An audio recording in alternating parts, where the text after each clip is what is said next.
Good morning, everybody. This is Melanie Williamson. I am with Stoel Rives, and I'll be moderating this webinar this morning. First of all, thank you very much for joining us. We're pretty excited about this webinar entitled Product Liability 101, Taking the Rec Out of Recreation. This is the third in the series of the Law of Outdoor Industry webinars, which is presented by Outdoor Industry Association, Outdoor University, and Stoel Rives. We'll be presenting these throughout 2013, so watch for upcoming topics. Today's webinar will be presented by DJ Williams. DJ is a partner in the Stoel Rives Trial Litigation Group, where he focuses on product liability defense.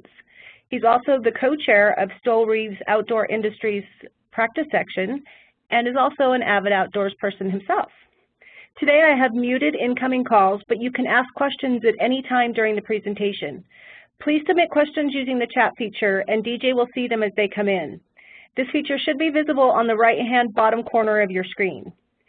DJ will answer all questions either at the appropriate time during the presentation or at the end of the presentation during a general Q&A period.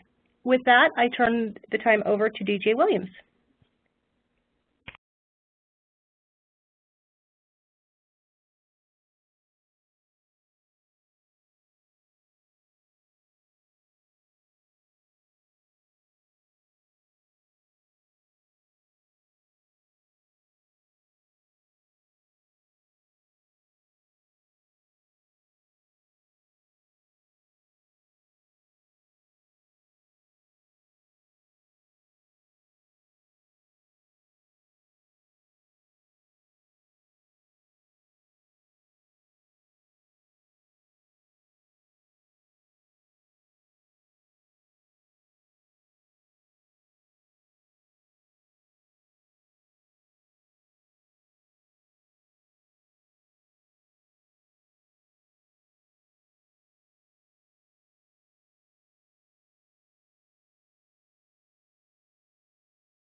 All right, sorry about that, everyone. I had started, and then Melanie sent me a chat that I forgot to press *6, so I apologize for the long wait there. Thanks for the introduction. And as Melanie mentioned, my name is DJ Williams, and I practice here in the litigation and trial section of Stoel Rives' office in Salt Lake City. And one of my primary practice areas is product liability defense. When I'm not working, much of my personal time involves getting out in the outdoors, hiking and camping and kayaking, among other things. And like many outdoor enthusiasts, I am somewhat of a gearhead, and I'm always interested in the newest outdoor products that become available. And as we'll see today, it's these products that provide the basis for product liability lawsuits. So at times I get to combine my work and play, so to speak, to defend product manufacturers and their suppliers. Now, the webinar today is entitled Product Liability 101, because we'll just be scratching the surface of product liability law and be giving a very general overview of that law and what can be expected as the basis of a product liability suit and the arguments surrounding such a case. The webinar today is not intended to set up any kind of legal relationship between myself and those attending, and further is not intended to give any kind of legal advice. The only advice I'll give you is this. If you find yourself in the crosshairs of a product liability claim, you should consult with an attorney who practices in that field. And finally, the subtitle of the webinar is Taking the Rec Out of Recreation. And as we'll see today, in outdoor activities, wrecks are almost inevitable. But the product manufacturers and sellers don't have to feel the pain of those wrecks at all times anyway. And I hope you'll find the webinar today informative and entertaining. So I'd like to start out just today, before we get into the nuts and bolts of the law, just some thoughts about outdoors and outdoor gear. I'm just going to start out with this quote from one of my favorite outdoor authors, Wendell Berry. This is taken from Words from the Land, Encounters with Natural History Writing. And you'll see as you read this quote, I won't read it out loud, but you can see that Berry takes an almost a spiritual view of the reasons that we head outdoors. And for many, there's something about wildness and wilderness or the absence of concrete that calls to them. This essay by Berry goes on to criticize going outside purely to recreate. I think Berry, he says, why should anything once created have to be recreated? Why should man who did not and could not create himself assume that he can recreate himself? And now, whether we agree with Berry or not, what we are seeing today is droves of people escaping the urban jungle to head outdoors, either to find themselves spiritually or, frankly, just to recreate. And so the backcountry filled up, and people doing everything from climbing Everest to sunbathing on the beach. We see it here in Utah, especially in the summer and fall, as the highways fill up with vehicles pulling camping trailers loaded with ATVs or other gear, people getting out, either for the weekend or the week, just to enjoy the out of doors. And for those working in the outdoor industry, it's really a very exciting time. And I'm not immune. That's a picture of me that my daughter snapped I guess it was 2 years ago, during a camping trip that we took. And I don't put that in the presentation for vanity reasons. This isn't going to be one of those slideshow about my vacation last year. But I rather to start focusing on the issue of gear. As discussed, almost every outdoor pursuit involves gear. And here you see a lot of that gear, in the camping context anyway.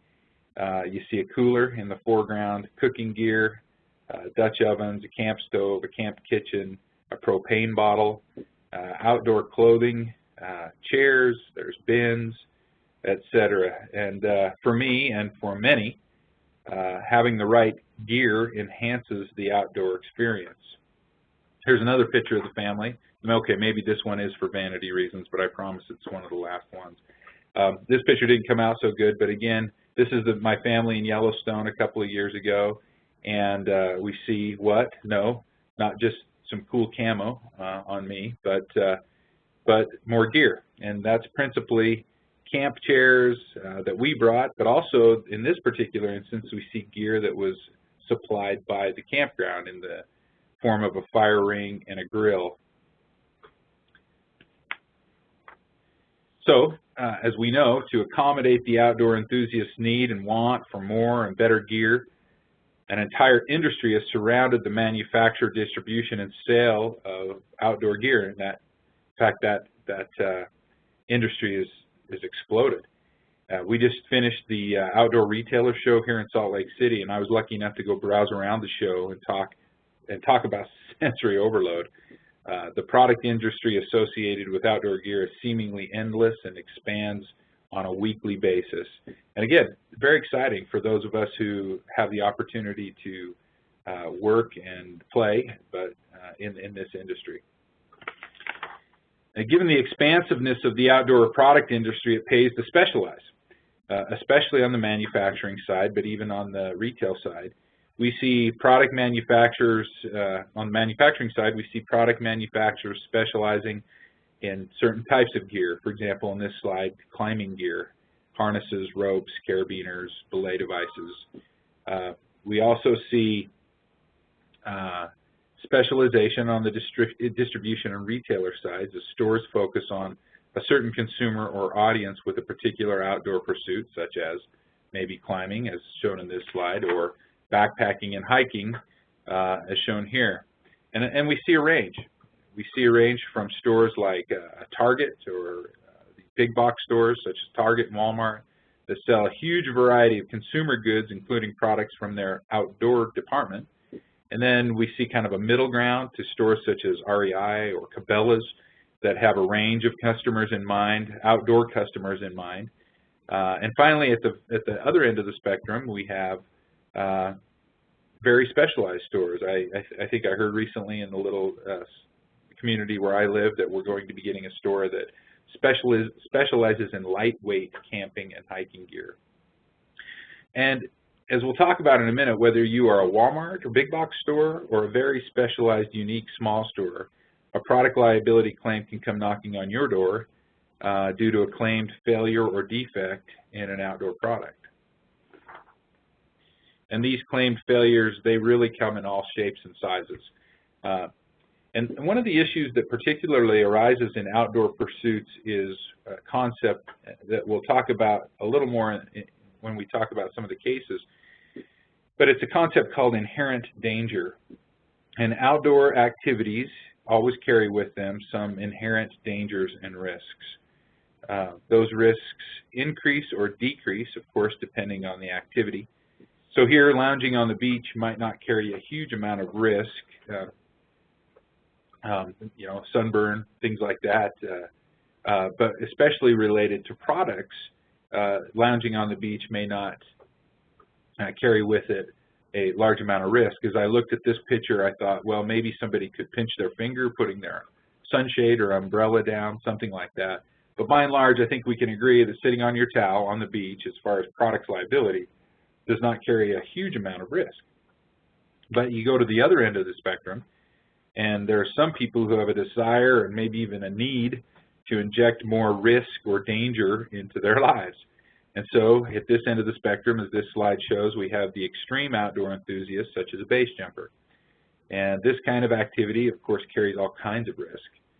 And interestingly enough, many times we see that as the risk of an outdoor activity increases, so does the amount of gear or the specialization of the gear.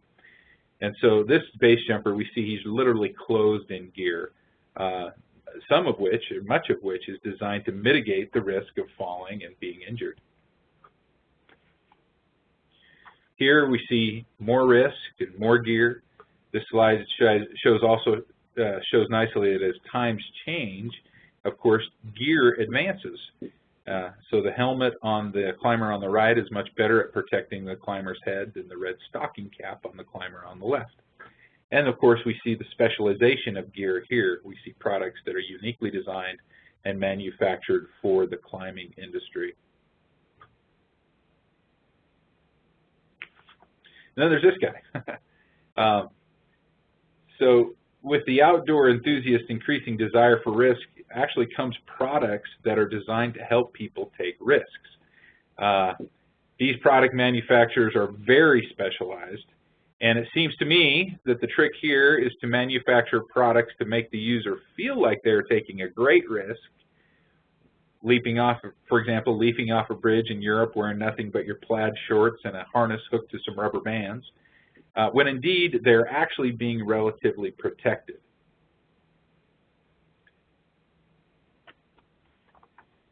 And that isn't even enough for some folks, because once you figure out that you're really not at risk, jumping off the bridge won't feel risky. So folks look to other outdoor pursuits, all involving gear and outdoor products that put them in some level of danger. I'm not a paraglider or a hang glider, but to me it looks very risky and very scary, mostly because I'm a heavyweight, I guess you'd say, and I fall hard. But it looks scary to me. Some would not agree. Some would think that it's fairly safe and that the risks are very calculated. Then you have the guy, I don't know if you can see it very well, but in the bottom right-hand picture, that's one of those squirrel suits or wing suits where the base jumpers use. And those involve even a higher level of danger. And injecting risk into outdoor activities is nothing new. People have been doing it, or at least trying to do it, for a long time. The guy on the left is engaging in what was referred to at the time, I don't know when this picture was taken, but it was referred to at the time as ski sailing or ski gliding, and I bet he's just looking for a cliff to glide off of. And then there's the guy on the right, And he may be actually a little ahead of his time as far as risk-taking, as I don't see much mitigation gear in this picture. Anyway, so the question is why? Why is there such a need to inject risk into our lives, and especially into our outdoor pursuits? Well, the simple answer, of course, for many is that if it's not risky, it's really not that fun. For many, adding an element of danger enhances the experience, outdoor or otherwise. In fact, studies show that increased vulnerability may add to a person's satisfaction of life. And, frankly, who doesn't want to say that they swam with the crocodiles and lived to tell about it or post that as their status on Facebook? Of course, the problem is that an increased risk and danger absolutely means increased opportunity for injury and maybe even death. So I'm sure that's some kind of a physics law or eternal law maybe. But it's true. Now, of course, the more you increase your risk, the more you can be hurt. And so the jet skier who has it wide open across the ocean with the wind blowing through his hair can end up getting a ride to shore in a different kind of boat if things go wrong. The guy catching some big air on his mountain bike may need some plastic surgery later and may catch a different kind of air on a search and rescue chopper. Even something as seemingly benign as a trail ride can start to look like a rodeo if the circumstances go wrong. Practicing your best boof off of the falls, or even just spending an enjoyable day kayaking on the lake, can end up needing some rescue or resulting in a long walk wearing a skirt. Flying through the air can result in, well, flying through the air in the rescue chopper, the trauma helicopter. A peaceful day on the river can quickly turn, depending on the circumstances. Making memories with your besties on the slopes can result in making different kind of memories, or maybe even a lack of memory, depending on the injury, and making some new friends on the ski patrol team. We even want to inject risk into seemingly benign activities such as hiking. This picture is entitled, "It's Hike Naked Day." I do a lot of hiking, and I don't remember getting the memo about this holiday. But let's face it, taking this kind of risk is only going to lead to a nasty sunburn or possibly a bad rash. And really, nobody wants to see you hiking naked. There's a great Seinfeld episode about this, and Jerry, or I can't remember if it was Jerry or Elaine, but they said that's really not good naked. So when accidents happen, an outsider is inclined to say things such as, well, what was he or she thinking? Did she think she could get away with that without getting hurt? Did he have the brain the size of a walnut? I mean, we all know that if you're going to play in the kitchen, you might get burned. But the person that's injured has a different outlook on the situation every time. And for one, they'll always think that they took a calculated risk. Well, almost always. And whether they realize that risk or not, they certainly didn't go out there looking to get hurt. But they do get hurt. People get hurt engaging in outdoor pursuits. It just happens at times, especially the more riskier the pursuit. So you see road rash, stitches, people unable to walk for a time or permanently.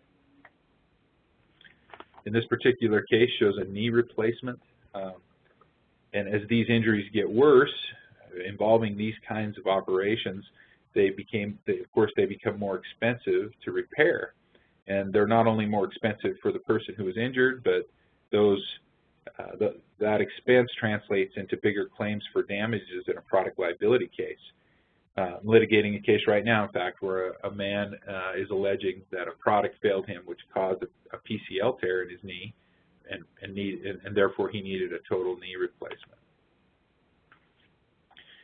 Head and spinal injuries are bad, of course, and they can result in chronic pain or ongoing and permanent neurological problems, of course causing permanent impairment. The injured person may require drastic surgery. We saw the knee replacement, but in this particular slide, we see a shoulder injury that's being repaired with items that will set off every metal detector in the vicinity. You know it's bad when there's more metal in your arm than in the gear you're using.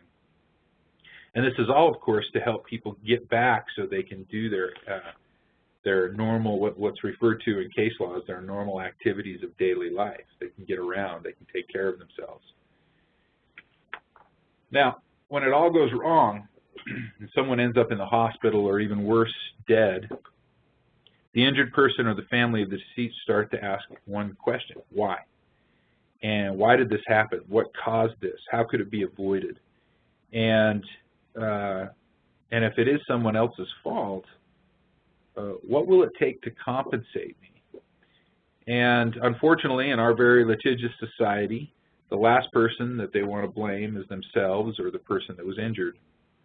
And so the finger pointing starts, the blame game starts, and in any accident, but especially in any accident involving a product or gear, the first place people will look is to the gear to see if that failed them in any way. And if there is such an argument, if there's any argument in the case, those fingers will turn toward those who manufactured or distributed the gear.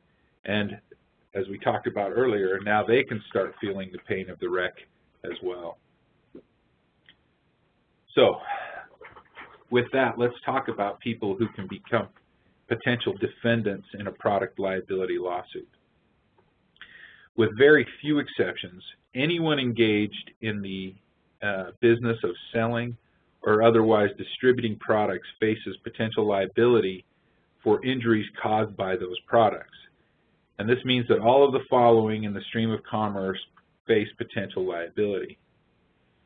First, manufacturers, of course, of finished goods and component parts can be sued,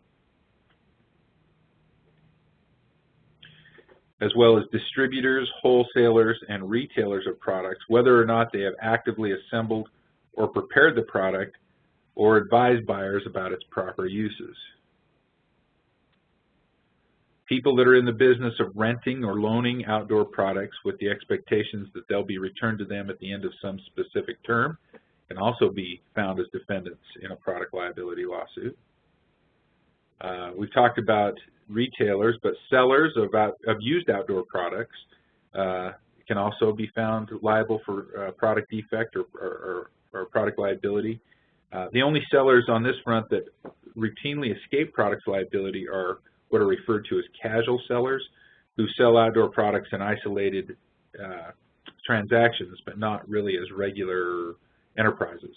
So, for example, someone who sells a defective camping stove at a garage sale typically will not be found liable for any kind of product liability defense, or excuse me, any kind of product liability. Now, products liability is grounded in what is referred to in the law as strict liability. And strict liability simply means that you don't have to prove fault. And in other words, you don't have to prove that somebody is at fault. All you have to prove is that the product was dangerous, and then you can look to the people who distributed or manufactured the product. So strict liability means, again, that a plaintiff does not have to prove fault, and it applies when the defendant provides a product in a defective condition that is unreasonably dangerous to the user of the product. And to prove such a claim, the plaintiff must prove that the product was defective, that the plaintiff suffered damages, and that the defect caused their damages. And in general, there are three types of defects. We see manufacturing defects, what are referred to as manufacturing defects. We see what are referred to as design defects, and then there's lawsuits that focus on the warnings that are affixed to certain products, or the failure to provide adequate warnings. Now, any outdoor product can give rise to one or more of these claims, and frankly, many lawsuits you see the plaintiff bringing all three of these claims as well as other claims. So take, for example, some ski bindings for downhill skis. If the bindings are designed, so let's talk about design first. So if the bindings are designed so that they do not release when the skier takes a bad fall while traveling at high speed, a skier may have a legitimate claim that a legitimate design defect claim if he or she suffers an injury because the binding didn't release. Similarly, if one of the bindings left the factory so that its release point deviated from the manufacturer's standards and therefore failed to release even though it was designed to do so, then the injured skier may have a manufacturing defect claim. And finally, if the bindings fail to release because the skier set the tension level too high, but there were no warnings or instructions on how to set the tension level or about the danger of high tension setting, an injured skier may have a defective warning claim. Now, one other item to note here is that even though several companies may be involved in the design and the manufacture and the distribution of a single outdoor product, each company's responsibility is not limited to their particular contribution. With few exceptions, modern products liability law saddles all downstream sellers with the same potential liability that it imposes on the principal actor, say the manufacturer. The purpose is to ensure that injured plaintiffs have some recourse if someone in the chain is insolvent. So later we'll talk about indemnification and duty to defend provisions in contracts with upstream companies and how they may mitigate the damages of a seller. But you should know that, you know, whether you are just a seller or just the manufacturer of a component part or whatever, you may be saddled with liability for the entire claim. And what the courts say there is, you defendants go figure that out amongst yourself. We're not going to make the plaintiff try to figure out exactly who was at fault here in this strict liability case. So let's talk about each of these in a little more detail. First, let's talk about manufacturing defects. Now, these kinds of defects occur when a product is assembled or physically flawed or damaged so that it departs from its intended design. In other words, the product is designed okay, but something happened in the manufacturing process so it's different than its intended design, and it's defective and unreasonably dangerous as a result. So it focuses on a flaw in the manufacturing process, and as such, to recover on the claim, plaintiffs must show that the product was indeed in a defective condition and that the defect existed when it left the defendant's control. Now, this can sometimes be difficult for plaintiffs as they have to show that they or anyone else who had access to the product besides the defendant did not detrimentally alter the product. And as we'll see in our discussion in some cases later, the testimony of experts can be critical in these types of claims. So let's talk about design defects next. So unlike manufacturing defects, design defects do not focus on the manufacturing mistakes or any defect in the manufacturing process, but rather these claims allege that the design of the product itself and the features of that design make the product unreasonably dangerous. And these types of defects can be difficult to discover, as we've talked about, almost any product, and those earlier slides show particularly products used in the outdoor world can be dangerous, especially if they're used incorrectly. So in evaluating of whether a product suffers from a design defect, most courts use some kind of risk-benefit analysis to determine if the risks posed by the product outweigh outweigh the benefits of a riskier design. So, for example, a lightweight camp stove may pose a risk of tipping and spilling hot liquids on a consumer, but the benefit of the lighter weight may outweigh, no pun intended, the tipping risk if the cost of making it safer, more stable, is higher than the expected benefits in terms of liability. So if you're making a lightweight camp stove and the only way to make it safer is to make it heavier, then you're really defeating the purpose, and that's where the risk-benefit analysis would come in. And so what can be helpful in these types of designs is to make sure that the lighter weight camp stove also has with it the warnings and instructions to mitigate the risk of, say, tipping, and to tell the consumer that this is something that you should watch out for, and then we don't have to affect the design. Now, similar to manufacturing defect cases, issues arise in a design defect case where a third party modifies a product after it leaves the manufacturer's control. So, for example, if a plaintiff is complaining of an inherent design defect of instability related to an ATV, the manufacturer may be able to claim that the instability that caused the particular accident was caused by an aftermarket addition of, say, maybe an auger, a snowplow blade, something like that, that made the ATV unreasonably unstable.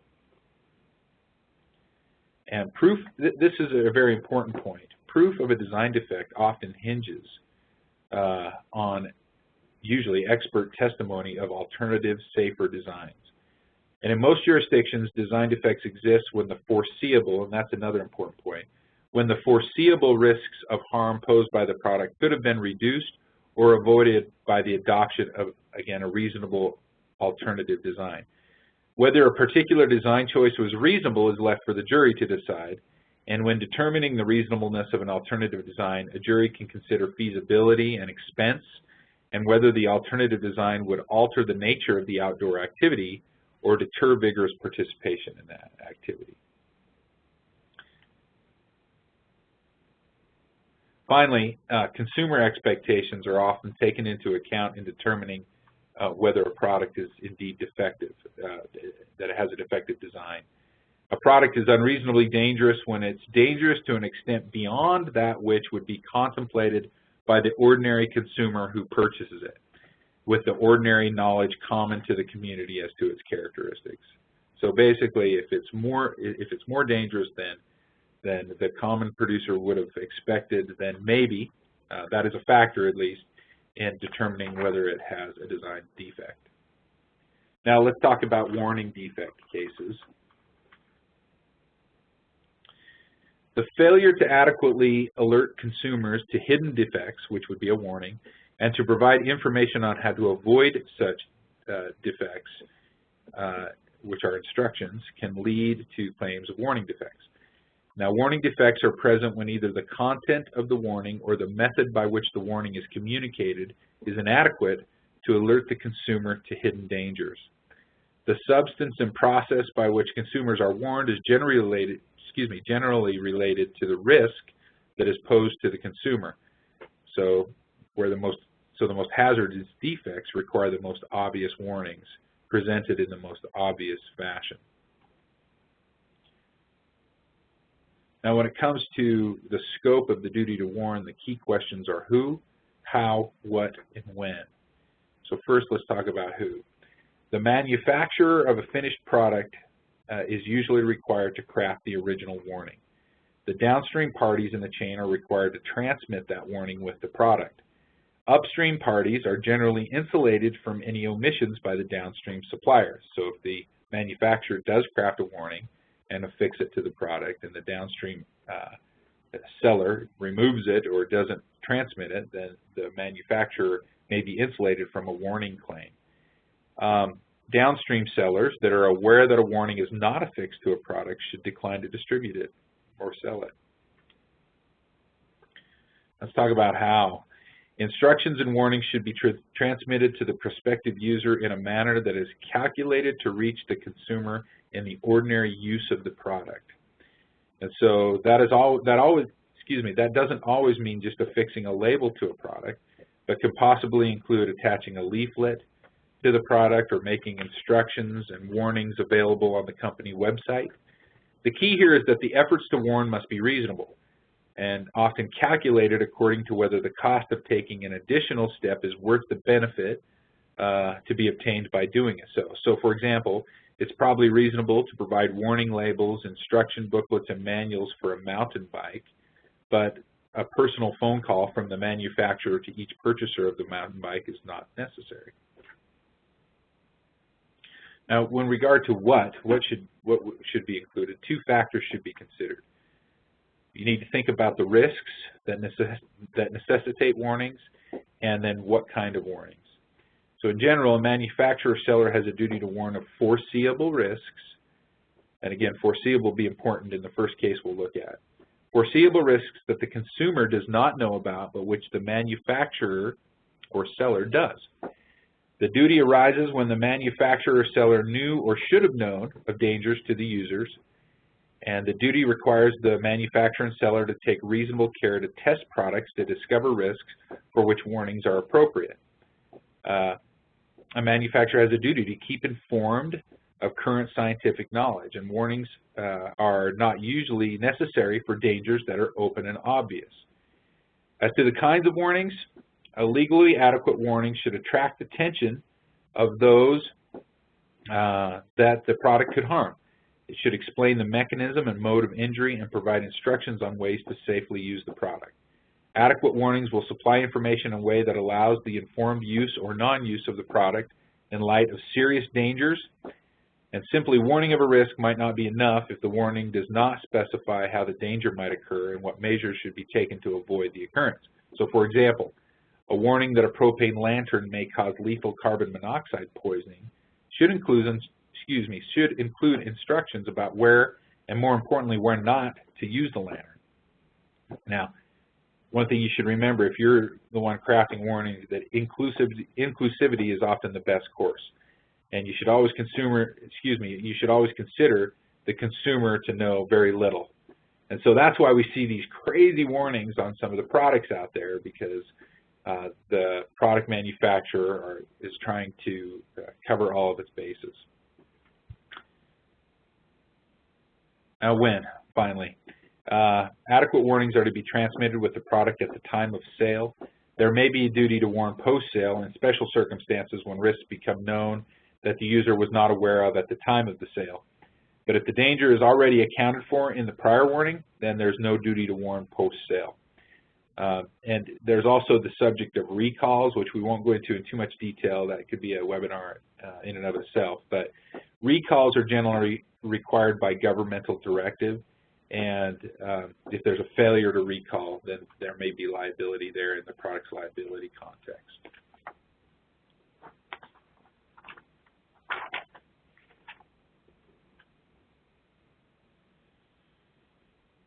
So let's talk about some defenses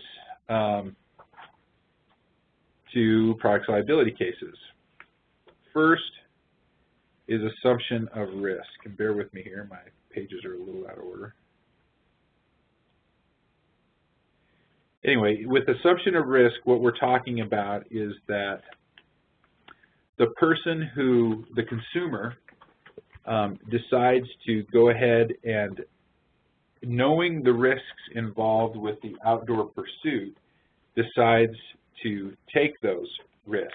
And in particular, knowing the risks associated with using a particular outdoor product, decides to go ahead and take those risks. And we'll talk about some cases today.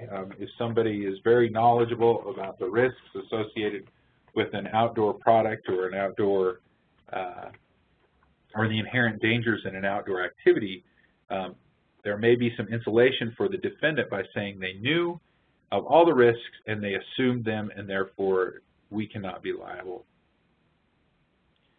The next, of course, is product misuse, and that's probably the most common one. And the way I think about this is, although a screwdriver is not an outdoor product, well, I guess it could be used outdoors, but like many people use screwdrivers for anything but to tighten or loosen screws.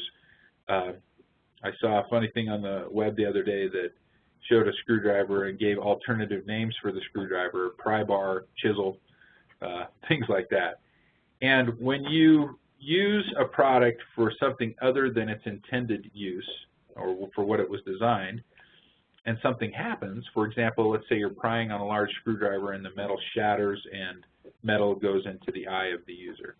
And they want to sue now, saying that that screwdriver was defective.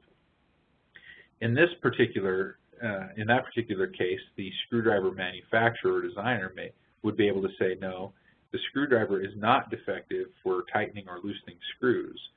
It was not designed to be a pry bar, and therefore it was the product's misuse that caused the damages rather than than the product itself. So that's an easy example, and you can probably think of other examples with regard to outdoor products. Sophisticated user, we're going to talk about this in just a little bit, but the sophisticated user defense looks at the consumer of the product and asks if they know more than the manufacturer or seller. And so if the user of the product knows more about the product and the outdoor pursuit than the manufacturer or seller, then that will insulate the manufacturer and seller of providing warnings to that person because they already know all there is to know. And we'll talk about that in a little more detail later.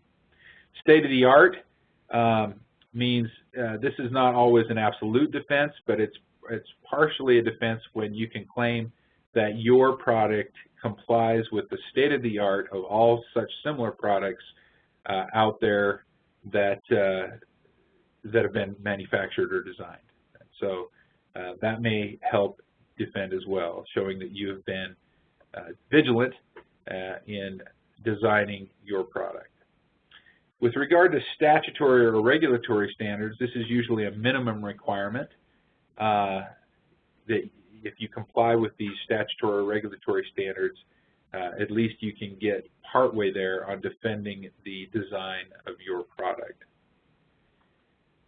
And finally, we'll talk about this a little bit later in a case, but there is the idea of a passive retailer. And passive retailers are, this defense is in a manufacturing defect case where the manufacturer is already named as a defendant and the retailer can show that it did not know or should not have known about the defect at issue. And the reasoning here, and if they can show that, if the manufacturer is already a defendant and the retailer can show that it shouldn't have known or did not know of the defect, they may be able to be dismissed from the case. And the reasoning of the courts is that if the manufacturer is there, it would be 100% liable for a manufacturing defect claim, and therefore there's no need to keep the retailer in the lawsuit. Okay, so let's talk about some of these lawsuits that apply some of these ideas. First, we'll talk about the Kelly versus Academy Broadway Corp case. And in this case, there was a man and some companions who set up a tent that was equipped with aluminum poles in a large open field. The tent was struck by lightning and it killed one of the occupants. And there was a lawsuit afterwards, and the complaint alleged that the defendant manufacturer was negligent in manufacturing or marketing a tent with metallic poles and accessories, in failing to warn of potentially dangerous conditions caused by the use of metallic poles and accessories where electrical storms could be encountered, and in failing to warn of the ordinary dangers of being out in electrical storms. And your first thought may be, well, duh. And the court agreed. The court held in favor of the manufacturer, stating that the risk complained of, first, that the risk complained of as far as metallic poles was not foreseeable. They said, surely the fact that the defendant and its competitors had manufactured and marketed thousands of camping tents equipped with metallic poles with no known lightning strikes constitutes competent evidence, first, that the likelihood of such an occurrence was negligible, and second, that the accident that took the life of the decedent was not reasonably foreseeable. And then the court stated this general law that's very important to the manufacturer and sellers of products. A manufacturer has no duty to so design his product as to render it wholly incapable of producing injury or make it accident-proof. That is important and is the first item that we always come to as product liability defenders.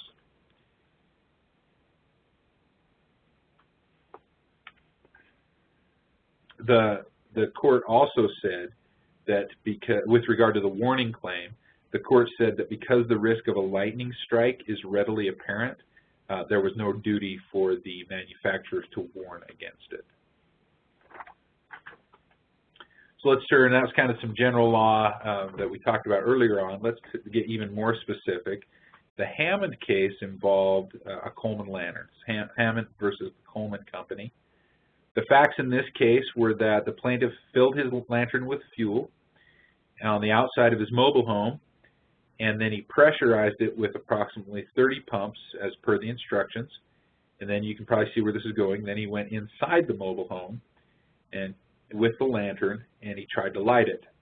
And he alleged that there was an initial burst of flame that shot out of the Coleman lantern, and then there was a second burst that covered him in fuel and fire, and he alleged in the complaint that he suffered second and third degree burns, and also that his mobile home burned to the ground. He filed suit. He alleged defective design, manufacturing defects, and inadequate warnings. Now, this is a really good case to highlight the use of experts in the product liability world and in these lawsuits. Normally, before we get to what this Mr. Hammond's expert said, we'll talk about experts in general, and that is that normally in these types of cases, the parties or the case will require some kind of testimony from experts on the manufacturer, design, warnings, the accident that occurred, and depending on the injury, there also may be medical experts to detail the specifics of the injury and how it will affect the plaintiff in the future. And products cases usually require economic experts to discuss the monetary losses allegedly suffered by a plaintiff and what the future holds as far as economic loss, such as lost earnings, future medical expenses, and things like that. Now, if the plaintiff puts forth an expert on any of these issues, the defense, of course, will want to hire its own experts to rebut the plaintiff's expert opinions. And many of these cases come down to a battle of the experts, and the cases often rise and fall depending on how well the jury likes or believes the expert testimony. So with that, let's see what Mr. Hammond's expert said. Mr. Hammond, in Hammond, the expert could not meet the plaintiff's burden to show that the lantern was designed or manufactured effectively. Basically, what the expert said was that because this unique accident happened, something must have been wrong with the lantern. The lantern must have been defectively designed. And then what the expert did is he said, these are several different ways that the lantern could have been defectively designed to do what it did as far as the two bursts of flame. And the court said, that's not enough. You can't say what could have happened. So the court, of course, has said here, it cannot conclude that the expert has stated any opinion that, in fact, the lantern was defectively designed or manufactured defectively. The testimony appears to present nothing to the trier of fact other than the possibility that the lantern malfunctioned. Simply offering proof that the damage occurred after the use of a product is not sufficient to establish liability. And in addition to this statement, the court also held that the expert offered no feasible alternative design in regard to the design defect claim, which, as we learned earlier, is a prerequisite to proving a design defect. And the court further held that the expert did not offer any opinion with regard to alleged inadequate warnings. In fact, here, everyone agreed that the lantern contained a warning that it should not be used indoors, and therefore, whatever warning was present, everybody admitted that it was ignored. Now, the Keeter case is kind of on the other end of the spectrum here, where the experts do their job well. Let me just lay out the facts a little for everyone. The Keeter case involved an outdoor climbing tower, including ropes and belay devices, that was operated by a company who transported it around to different events to let people climb on. You've probably always seen these, see them at different events, scout camps, things like that. On the day of the accident, a group of senior students at a local high school participated in a field day, and one of the activities there was this climbing tower. The students themselves were the primary belayers for other students that were climbing. Larry Keeter had climbed to the top of the tower, and his belayer was Ashley Sexton, a senior at the high school. And while lowering Mr. Keeter to the ground, the rope grew tight in what is called a Trango Jaws belay device, and it appeared to be stuck. The rope wouldn't move. And Ashley had not been taught what to do in such a situation, so when she tried to free the rope, she lost assistance of the belay device, was unable to control the rope, and Mr. Keeter fell more than 20 feet to the ground.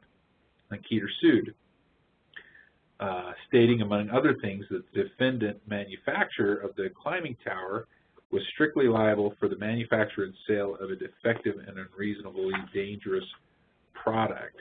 And he focused on the belay device, and his expert witness came in and testified that the Trango Jaws belay device relies on the absence of human error, and so to safely belay a climber.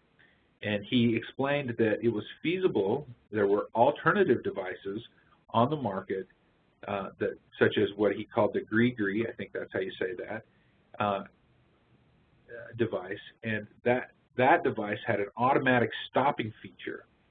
I don't know how that worked, but in any event, in the event of human error and a potential fall, that belay device had an automatic stopping feature.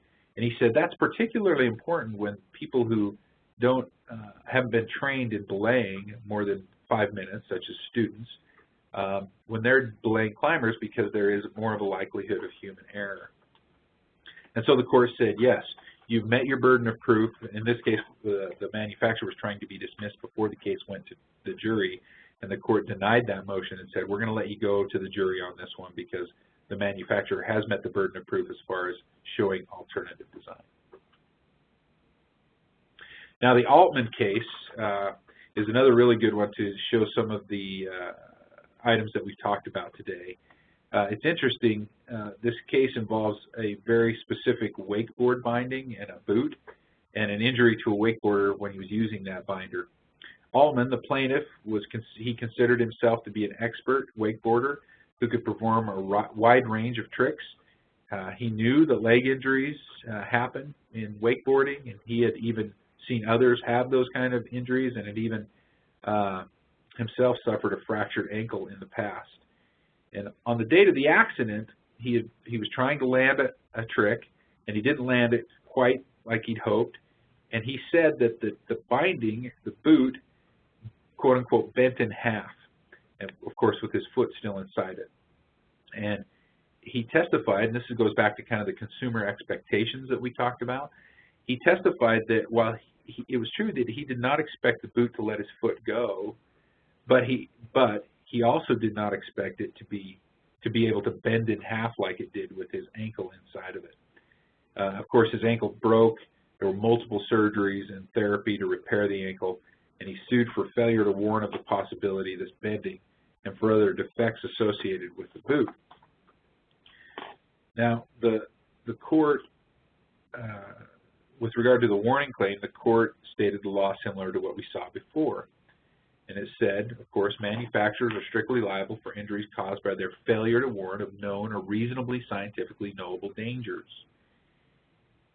But they went on to say that a manufacturer is not required to warn against every conceivable risk associated with the use of its product, and it is necessary to weigh the degree of danger involved when determining whether a warning defect exists. The court noted that liability for a warning defect is not attached if the dangerous propensity is either obvious or known to the injured person at the time he uses the product. And then the court issued its own warning, saying when a warning is given but the person to whom the warning is directed does not read it, there is no causation. And then the court went on to say that Altman, the plaintiff, admitted that he never read the warning, and so that any shortcoming or deficiencies in the Atlas boot's warnings, either in the warning on the Atlas boot itself or the warning in the owner's manual, do not matter because Altman never read them. Because Altman did not read the the Atlas boot warning, there is no conceivable causal connection between the representations or omissions that accompany the product in the plaintiff's injuries. Now, the manufacturer also argued that Mr. Altman assumed risk here, assumed the inherent risks of the product because he knew so much about wakeboarding.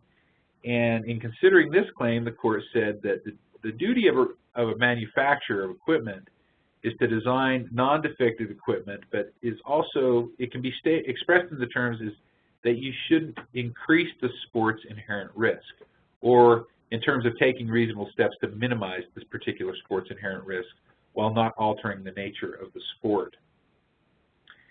And the court said that in a recreational equipment defect case, where the purported defect of is the failure of a product to eliminate or provide protection against an inherent risk of the sport, the court has to assess whether the risks inherent in the sport,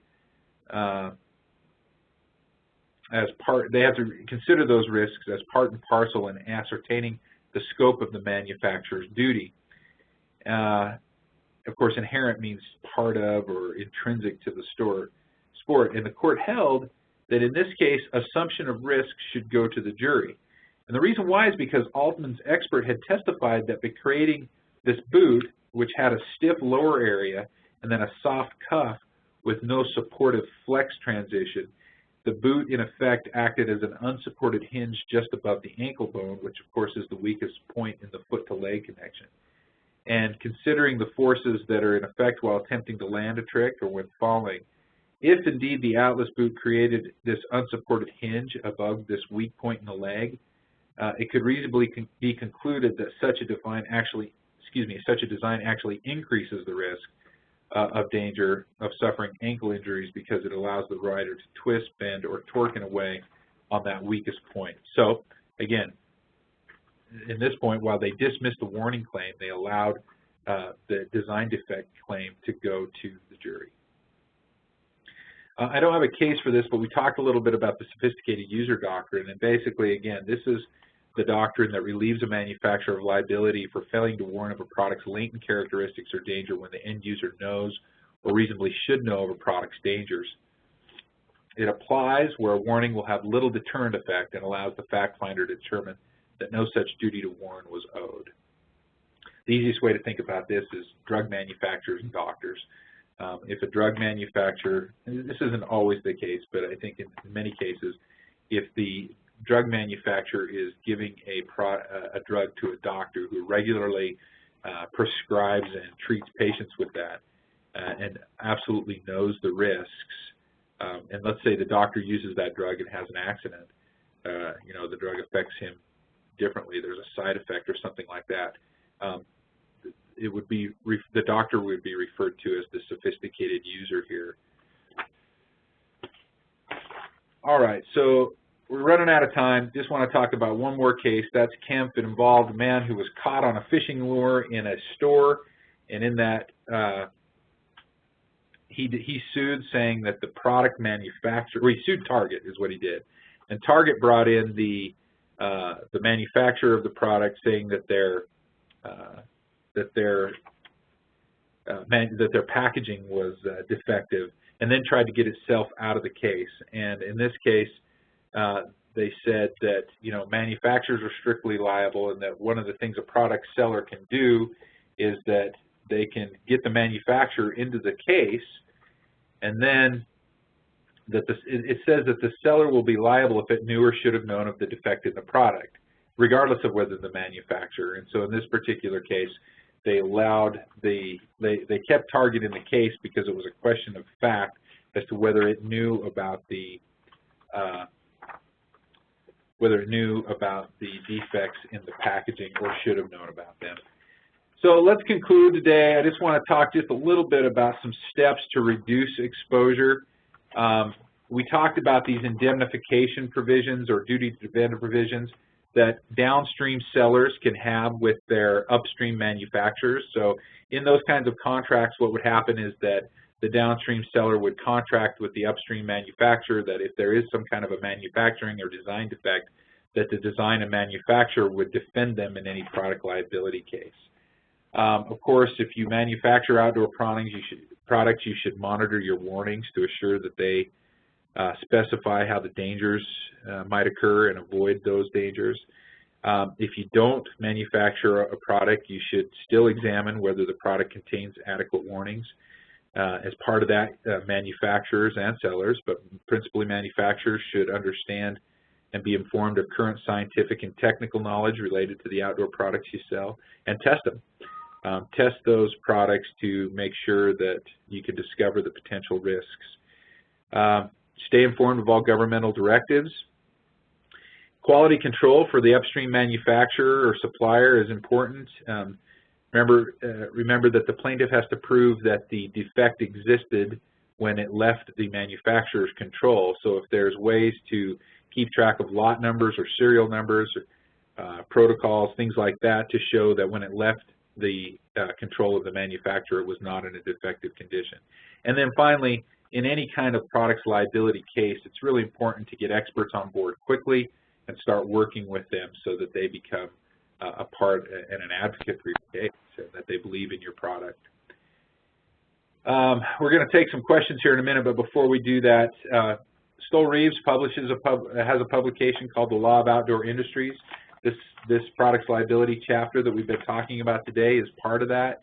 You can download that Law of Outdoor Industries. It has other topics such as entity formation, copyrights, patents, exit strategies, California's Proposition, California's Proposition 65, things like that. So it's really informative publication. We update it every so often. You can get that at Stoel Rives' website.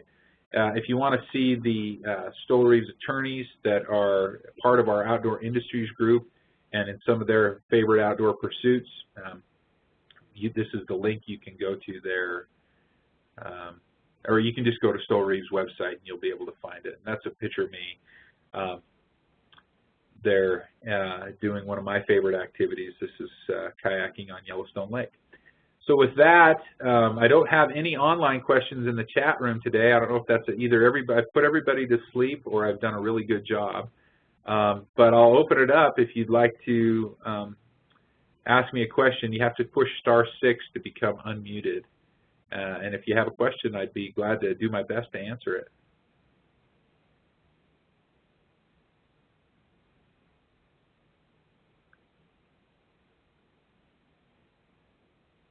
I see people going off the call. Before I do that, and I'll still leave it open to questions, I just wanted to give the credits for the photos that I used. These were taken off Flickr's Creative Commons site. Great photographers there that allow use of their photos with as long as you give some attribution. So just wanted to pay them their due respect.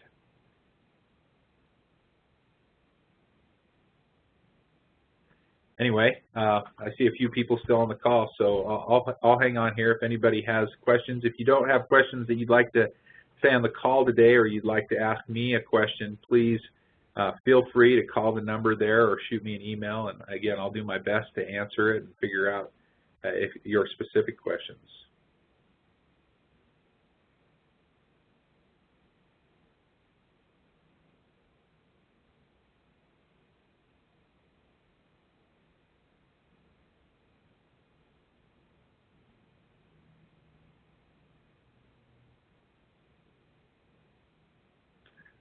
Okay, it looks like everybody's dropping off, so thanks. Thanks for being here today. I hope you found it informative and entertaining.